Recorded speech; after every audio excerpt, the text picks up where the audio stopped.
Ekirala tujja kwetaagayo akabombo. Nabagamba obuguwa buno bwe mulabamu buno tubusibako greens. Obwo bwe mulaba mu nkoko tubuteekako tubusibako greens. Enkoko zino ne zirya. Nzize ngamba buulira lwaki tuziteeramu akabombo. Akabombo kano kagenda tuyamba okuzishapeninga, okuzijjamu amasavu mu zo kubanga kasala amasavu.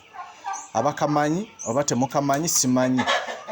Akabombo akatini sebombo eddene akatini kagenda tuyamba okusala amasavu g'enkoko zino kubanga gye zikoma okubanga zirina amasavu amangi zijja kubiika eggi liziyuze emabega. Ate kye twagala enkoko zaffe zibeere nga tezivunda. Kakati akabombo ako kagenda tuyambako okuzijjamu amasavu.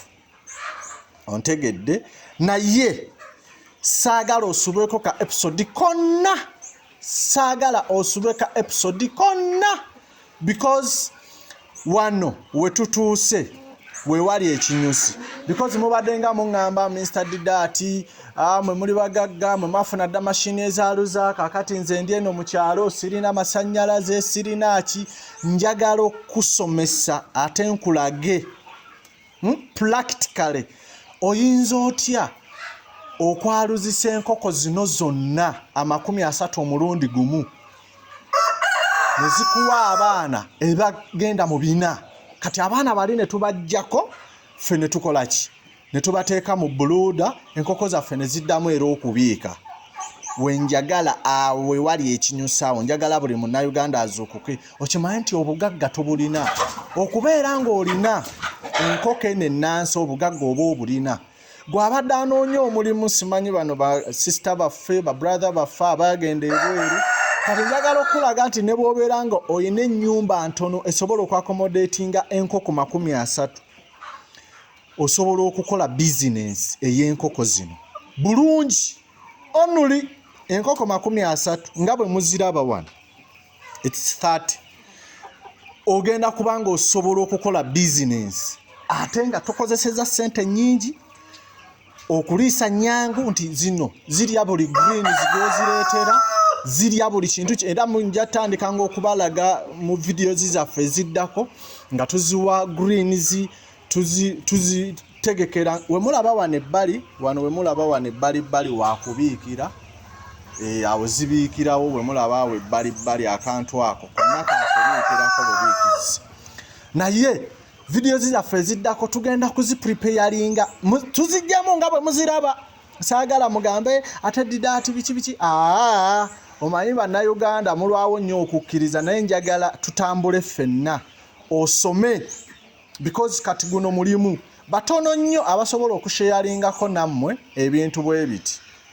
Naye njagala tukozese ebintu ebyaffe tuleme mu kubonaabona. Omuntu n'ogula enkoko 3 ninga enkoko 3 osobola ozeeyaluliza ewuwo ate bwe ziggwamu gali amagi togenda gaaluza bwe ziggwamu ate n'ogenda n'obaddiza ssente abasajja bali.